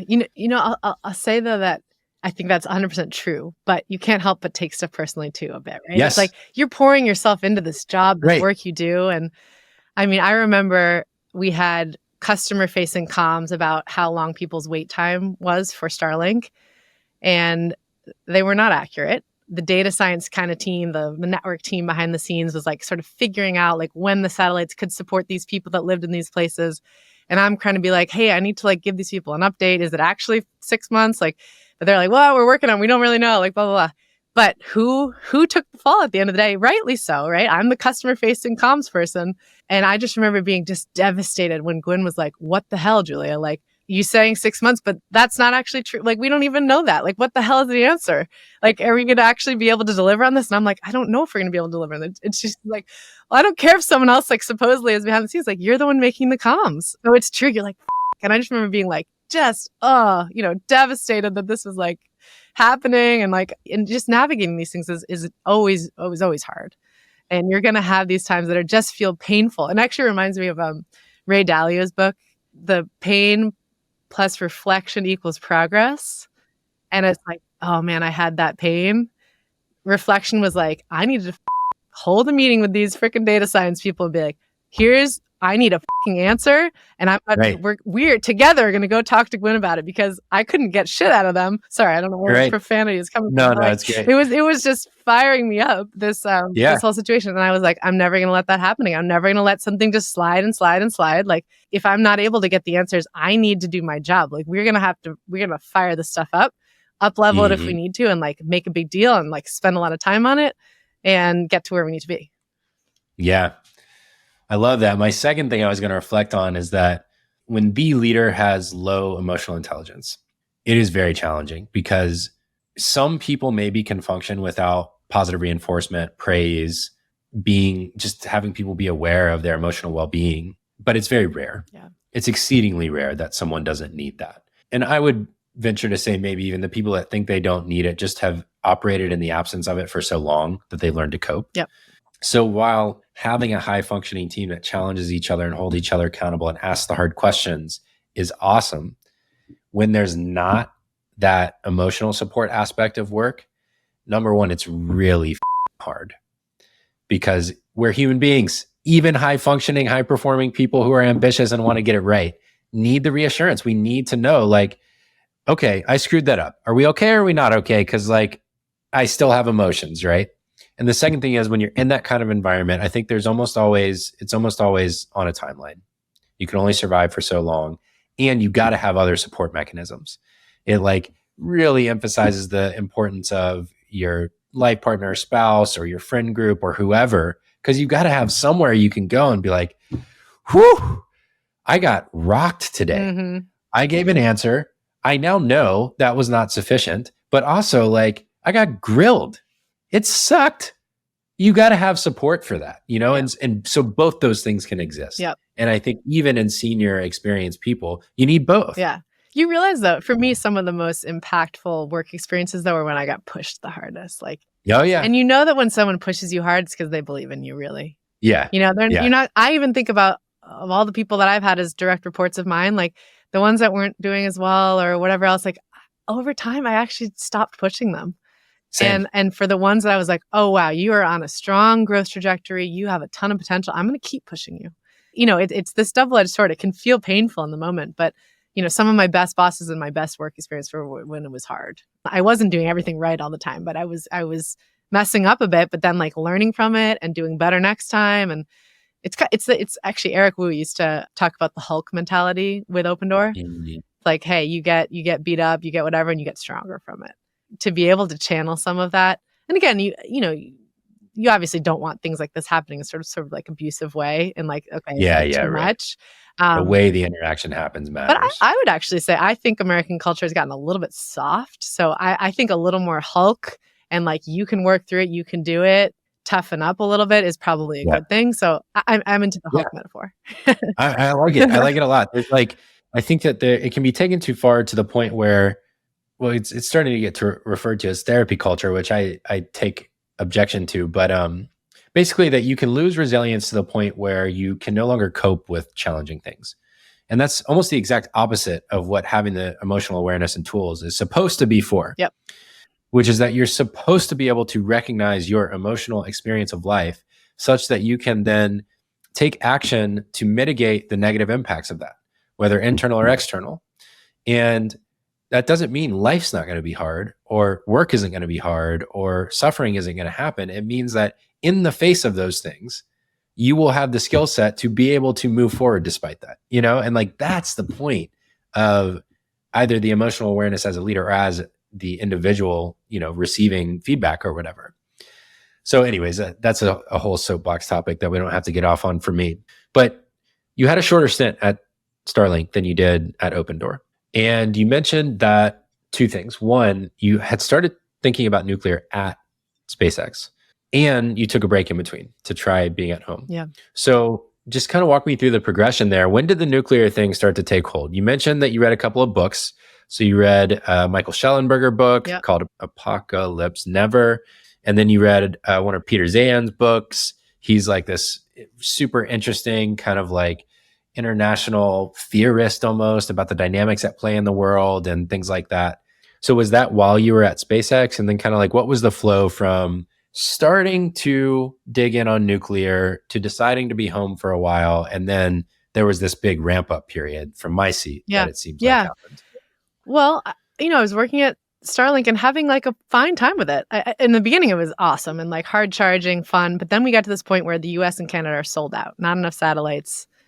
So things are just like almost a little bit cakewalk. Like, okay, we'll open up our international markets. Great. Still stuff to do. But I just found myself thinking, I think I can do something more or different, or like I didn't feel like I was fully utilizing my skills and I wasn't just like 110% into it. Again, once you have kids at home that you're leaving every day, like the bar rises. And, I was pregnant with my second and just feeling like I wanted to just take some time and enjoy like going into having a second child, like enjoy the time afterwards. I went back to work fairly quickly after the first one. So there wasn't any like big thing, but it just felt like, my bar had risen and I wasn't quite loving it enough every day. And I wasn't feeling like it had to be me. Like I was so pivotal in what I was doing. Like there was this awesome guy on my team who now leads the team. I was like, he can do what I'm doing. He's awesome too. Let me take a step back for a second, see maybe what else I want to do. And yes, this did come alongside. I had read Zeihan's books about, wow, how important resources are, how important energy is. It's like, I had hardly thought about like turning on the lights or whatever, right? Like, and how important energy is. And then I read Apocalypse Never. The whole thesis of his book is there's this like climate doomerism thread out there that is it really unproductive. Like there's actually a lot of things we can be doing. Nuclear was the most compelling chapter to me in that book. It just like stood out, rocked my world on like, wow, we have this incredible technology that produces energy, carbon-free, extremely energy dense, and we're not building any more of it. In fact, we've been closing plants down. Why is that? And why is it so under-celebrated, under-championed? I had no idea, for example, that 20% of our electric grid in the US is nuclear power. Like I would have said 2%. And I now ask this question to lots of people and everyone says something between like 2, 3, 4, 5%.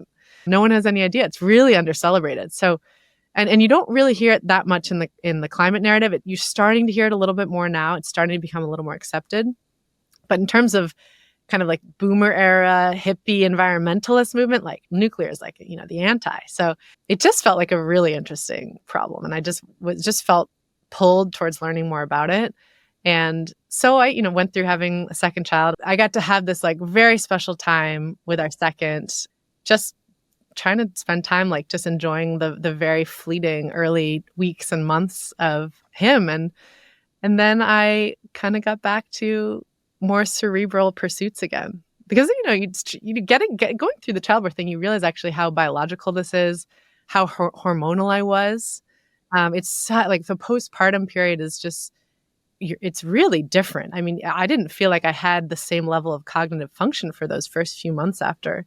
And so it was nice to be able to actually just like slow down and not feel a ton of pressure to get right back into, again, I'm calling it like a cerebral state of mind, right? Like a very rational state of mind, just being, just enjoying your child and your children. So that was nice to have that chapter. And then I did just start to say, like, actually, I want to get out of the house. Actually, I want to like use my brain. I want to read some things. So I would leave and I'd go to a coffee shop or a co-working space and just read a bit, maybe try to write a little bit. That's why I ended up writing that piece on nuclear energy, which is probably the last time I updated my website to bring it all back. But for me, I think writing now has become a way to crystallize your thinking and develop your thinking. If you try to write, you're not really sure how to say it, or you need more detail, it's like, great, go back to the drawing board and research and read more. That's how I ended up writing that piece. And then that kind of transitioned me into meeting Jordan, who's my co-founder with Antares, and starting the company. Very cool. Yeah. So if you are listening and you haven't read Julia's piece on nuclear, which many people probably haven't, fantastic. It's just like a great introductory overview of the industry, the forces at play, and slowing the industry down for a long time, starting in the 1970s. Things like the radiation studies and like the influences in that landed us at a standard of basically having zero radiation exposure be acceptable, to now the latest research of basically saying that like there may even be some small benefit to minor radiation exposure over time, and the relativity to that, to background radiation, its relative efficiency against other renewable energy sources, the waste component. I mean, there's just so much in there. You packed a lot into a relatively short read, all things considered. So it's fantastic. I'm just here to be your hype man, apparently, today. Thanks, on Barrett. The writing side of things. Yeah, totally. So there's two things that happen coming out of that I can see. One is you meet Jordan, who's your co-founder at Antares. The other is you end up making this really incredible, well-produced narrative show about nuclear with friend of the show, Packy McCormick, as your co-host. And I was curious about if those things were happening simultaneously, or because the show felt to me in a way like a supplementation to the writing. It was like, okay, now I'm going to go even deeper. I'm going to go talk to the professionals. I've got this like in now on the nuclear side, now that I wrote this thing. Let's go find all the people who really know what they're talking about and talk to them about this thing. You're exactly right. And I think, the other thing I'll say about writing in public or publishing online is it's a bat signal. It allows people to reach out to you to say, I'm also interested in that topic, or I have questions, or I have feedback, I have comments. Or in the case of Packy, when he's starting Age of Miracles, his podcast, he knew that I'd written this piece, had read it, and he said, I'm really interested in this topic too. I want this to be my first season about nuclear energy. And, you'd be a great co-host. And Packy gets to play the, he would call it like the idiot role or whatever. So just like ask the dumb questions. And then I was playing the guide role because I don't consider myself an expert just yet in nuclear. Like I'm still fairly new to it. So I was the guide because I'm a little more into it and I know a little bit more, and I was able to kind of pull in some guests of who I thought would be interesting people to interview. And those were the experts, right? Those were the people we would engage with and ask questions to. But that, it was a really fun way for, I knew of Packy and he knew of me, but then we got together and through Eric Thornburg's really awesome Turpentine platform, which made it really easy to produce together. We just linked up and had a really fun time producing the show. Yeah. And y'all interviewed something like 40 or 50 experts in the field about a wide array of things. And you went all the way from kind of the basics of where have we been?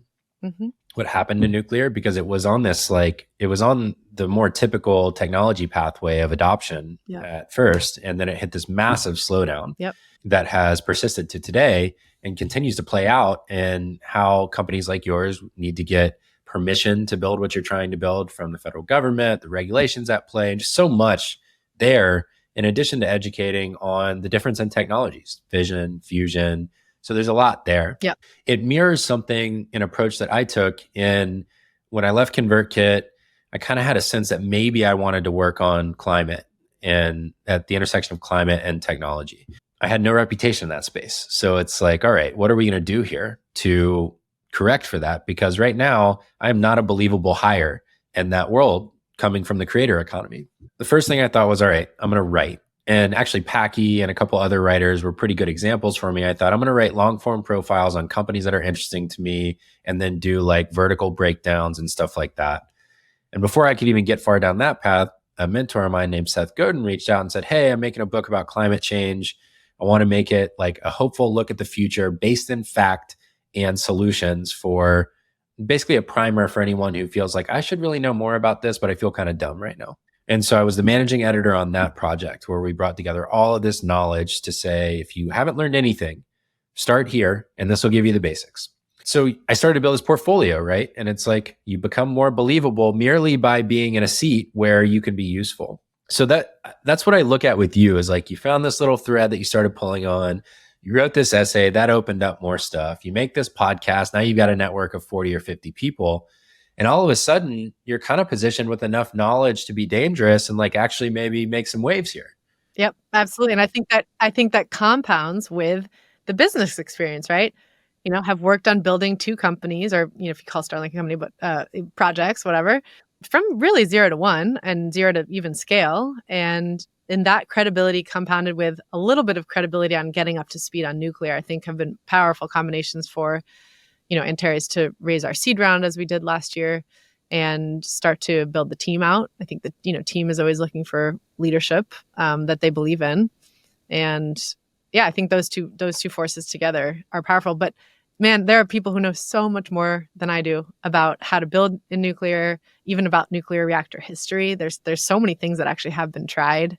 A lot of it's like feels like it's just tucked away in national labs, and you know you kind of got to dig it out of the cobwebbed basements. There's a lot out there, but I think the job of people who are entrepreneurial or, you know, are the movers and shakers on that 0 to 1 phase is like, go dig those things up and bring them to life and empower the people who are the experts, right? I think about some of the people we're hiring now at Antares who are specialized nuclear engineers and they have a deep specialty in a certain area. And it's our job between Jordan and myself and the rest of the leadership team in Antares to like find the position, the role, the scope for that person to go and flourish in bringing their skill set towards, you know, delivering on the Antares mission. It's that like confluence of things that I find exciting. It really is. We're not going to do a deep dive here on all of nuclear, obviously, but Age of Miracles Season 1 is the perfect place for that. So we don't have to. There were a couple of things that I was interested in as I dove further into that topic related to Antares. So what is this whole radiation thing? Okay, so I think most people, if they even took time to logically process what are they scared of with nuclear, it comes down to radiation exposure in one way or another, whether it's nuclear warheads or waste or the operations of a plant or a meltdown or whatever. It's radiation exposure. And to be sure, there are levels of radiation exposure that are dangerous. No doubt about that. We know that ionizing radiation is bad for the body in large quantities. So I had this thought, which was like, there is the emotional reaction to that, the fear that is based in reality. And then there is the day-to-day operating reality of producing nuclear energy that is detached from the emotional fear of radiation exposure. And so one of the things that you advocate a lot in Age of Miracles is we need to update our standards so that they are more based in science around what radiation exposure is okay and what is basically what's acceptable.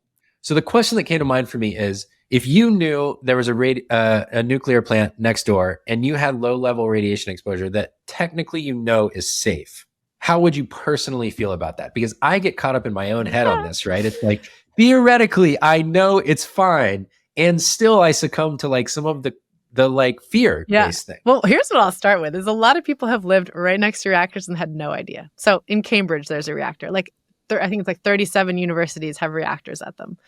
We have one right down the street from us. They're everywhere. Okay, great.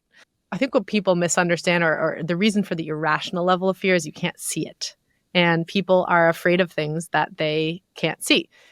Radiation. Okay, you get it from the sun. You get it from the ground. Give me some numbers. You said, okay, there's this nuclear plant nearby. Give me the numbers on what you're getting from that versus what you're getting around you. If it's less than what you're getting from around you, like who cares? Like radiation is all around us. People also don't understand that. There's this hilariously named organization called Mothers for Peace. This is an organization that is advocating to shut down Diablo Canyon, which is a nuclear power plant in California. Guess where that name came from? Peace. They were protesting nuclear war and some of the nuclear war testing, which I have to say, like, I get it. And some of the testing was done very irresponsibly. So that's awesome. It just kind of drives me crazy, though. They're still showing up to protest power plants with an organization called Mothers for Peace saying that like radiation is like scary or whatever, unsafe. And you're like, no, sweethearts, because they're all these old ladies. Like, we got this all wrong. Like, I get that you were protesting irresponsible testing back in the like 50s and 60s. Totally makes sense. But like, we've moved on to such different levels. Like, safety is the least of nuclear's problems. It is the safest form of energy by far. Think of how many people die putting solar panels on roofs. Like, nobody has died in the US from commercial nuclear power. It just is. The one other thing that's kind of crazy is people cite Japan and the Fukushima disaster, and the levels of radiation that came out of that were super low. And that was a full-scale meltdown. You know, not to say they were non-existent. Yes, of course, you don't want that happening, but like nobody died from the radiation from that plant. People died because they were forced to evacuate immediately, like out of hospitals and all these other things, because it was an overreaction to the plant. There's just a lot of misunderstanding of what the accidents were too. And I think one of the things that is just a reality here is there are trade-offs to everything in life, and particularly where we get our energy. And the thing that really helped me transition my thinking, and I was never anti-nuclear, I just wasn't informed, period, was realizing how many people die from side effects of coal energy production, natural gas, like oil, all of those things kill so many more people than nuclear. And even if you scaled nuclear up to be 100% of the grid everywhere and applied the same statistical death rate for energy produced, it would be drastically, like orders of magnitude lower than what's happening right now. But speaking of invisible things, it's invisible today. We don't think of it that way. Mm-hmm. You don't think about coal plants causing particulate matter that lodges in lungs and leads to lung cancer and things like that. And so much of the conversation around reversing climate change going forward and providing clean energy is going to be one about trade-offs. And I think if we like bring it down from this emotional level up here down to the ground of let's have real conversations about what matters, we have to be willing to talk about trade-offs. And to me, that's the logical conclusion you reach that is the most responsible of all of them, which is we just got to be honest with ourselves about the trade-offs we're making. And relatively speaking, nuclear's got really good trade-offs based on all the data we have available to us. Yeah, it really does. So that leads us to your company.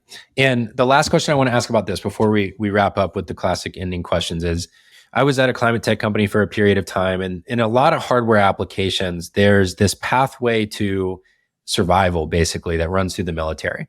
Because the military has lots of money, they're able to have big contracts, and in a way provide funding for things that are really hard to fund at a certain stage of development. So you all are taking the path of making small modular reactors, initially for military application, although there will be many applications long-term. What went into the strategic decision to start there so that you can expand later? Yeah. There's a couple, I think, defining decisions we made about the direction of the company and the product. One is to build very small scale. So the antithesis of the AP1000 gigawatt scale plant that's, providing electricity for 3 million homes, but goes super small. And the second is to sell to the military. And the reason for the super small is because, one, less capital required to build it. A lot of companies run out of money, frankly, and we wanted to get there as quickly as possible. Anything that's smaller, just like everything about it, you need less stuff, you need less cycle time. So we wanted to go small. But the other reason to go small is because that's where the niche, austere, off-grid use cases are that today run on diesel generators. It very tightly pairs with why the military, which is to say, they're the ones that have capability needs. They need energy in these off-grid, kind of austere, at the edge locations where resilience to their mission is critical. And whether it's energy for critical infrastructure, think like all the data systems that keep our anti-missile defense systems running and just everything about command and control going, whether it's our radar sites that are up in Alaska and the Arctic, whether it's missile defense or directed energy weapons, things like that require energy that are certainly not tied to the grid, because they don't want their non-reliability of the grid in an emergency situation, or because they're too far remote. They're not even close to a grid connection. And the military has the ability to support development with grants and things like that, prototyping funds, and they have deeper pockets to pay for it than commercial. These were the set of reasons to say, like, if you're going to build a nuclear, where do you start? And for us, it felt like this was going to be the best path to actually building and fielding a reactor. I am still really excited about us building more AP1000s. But for me, it didn't feel like I had the skills, the skill set of project financing, of large scale construction and labor, and other things to go tackle that. And I'd love to see someone do that. But for me, I said, okay, I know how to run with like a defense tech type company, right? And not that I've literally done defense tech before, but it's akin to what I've seen and what I've built before.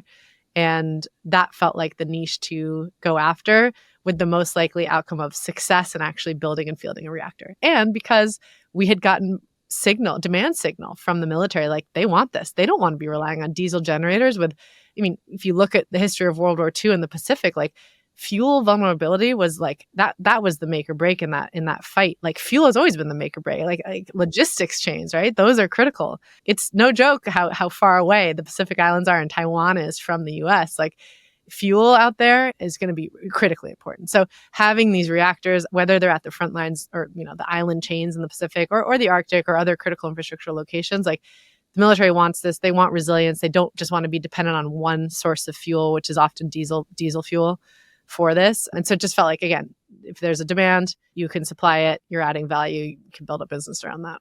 Yeah, super smart. I mean, these are the kind of nitty gritty, challenging make or break decisions you have to make early on in a company, because you have to have market to be able to get up the adoption curve. And in hardware, especially in high cost hardware with high regulatory risk like nuclear is going to have, you've got to have a way to solve for the business problems, which ultimately come down to money. So I was just looking at that and thinking, that's an intelligent move. That's a good place to start. Not that you needed my approval, but yeah, we'll see, right? It's going to be a challenge, but I believe it can be done. I believe the demand is there. I do think it'd be good for the country. I do think it's good that the military can lead certain sectors, right, where commercial will come secondary, and commercial will be excited about a micro reactor too. They're just not able to fund the first of a kind build. And I think we're going to see that actually, I'm very interested to see how things shake out with Microsoft and the data centers. And even Amazon has announced interest in nuclear for data centers. Because again, they want surety and that they can have power all the time, 24/7 for their data centers. A lot of it. But I'm interested to see, because they do have deep pockets too. Will they fund first of a kind nuclear reactor development? And I hope they do. That would be awesome. Yeah. But when the commercial markets aren't willing to do it, this is where government has a role to play. Whether it's military because they have the urgent need. But you could even see the federal government saying, we want to buy nuclear power to power, I don't know, the White House or whatever. Pick your thing and fund it. They've got the dollars. They really have the dollars. So that would be cool to see, put your money where your mouth is. Like if you say you want nuclear, well, why don't you go try to buy some and fund it? Yeah. I would love to see that. And this is actually what NASA did when they said, we want to buy spaceflight. And we're going to fund, companies to go and build this out. And we're going to commit to buying it. We're going to be your first customer. We're going to pay for your development and be your first customer. There's these milestones, you'll get this funding. There's similar to the vaccine development for COVID. There's mechanisms. Yeah, same thing. And this is when you really see government shine. Yeah, that's awesome.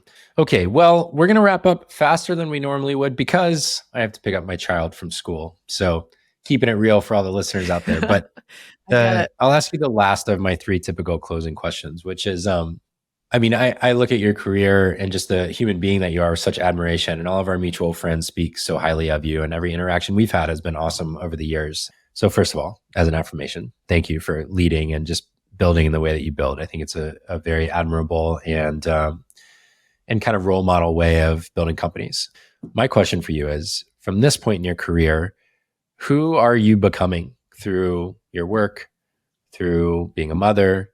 Like, who are you becoming at this point in your career and arc of your life? I think everyone wants to become the more authentic version of themselves over time. And I don't think I'm becoming anything different than who I have been or am.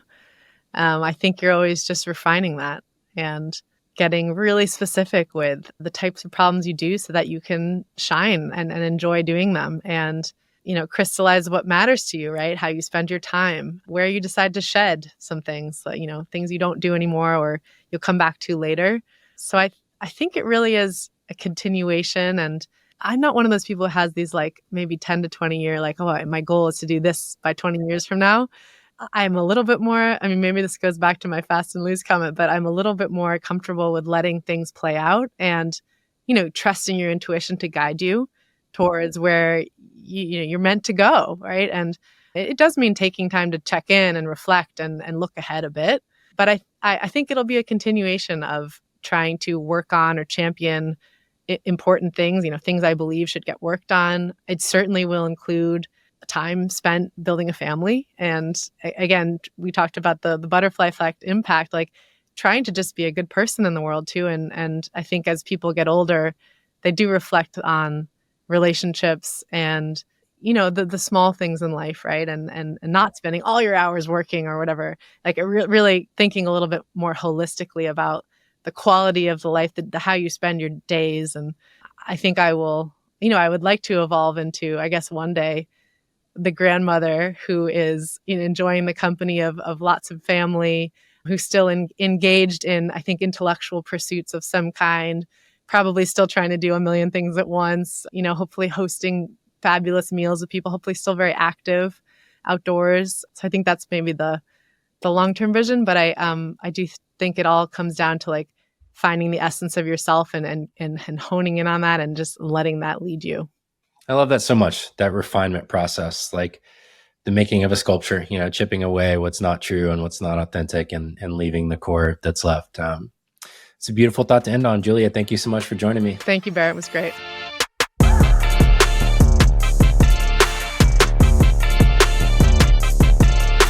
Thanks for tuning in to another episode of Good Work. This show is made by me, your host, Barrett Brooks, and produced by my friends over at Podcast Royale. You can subscribe to the show on any of your favorite podcast platforms or on YouTube. So make sure to hit that subscribe button. And if you're feeling extra generous, I would really appreciate it if you listen on Spotify or Apple Podcasts, if you could go there, rate the show, and leave a kind review. Reviews and ratings help other people find the show thanks to algorithms. What can I say? It's the name of the game. So if you'd help me out in that way, I'd be super grateful, and that would be very generous of you. My guest today was Julia DeWahl. You can find Julia's work at juliadewall.com. That's JuliaDeWahl.com, and at AntaresIndustries.com. They've got a super slick website showing you what some of their technology might look like eventually. Of course, you don't have to remember any of that because all of the links, quotes, highlights, and everything else you could want are in the show notes, which you can always find at goodworkshow.com. That's true of this episode and every episode that's come before. Thanks again for tuning in today. Can't wait to see you next week when I interview my friend Matthew Marshall, who's the founder of an organization called New Story, one of the most impressive and empathic nonprofit organizations that I've ever witnessed or donated to. So I hope you'll look forward to that one, and I'll see you next time.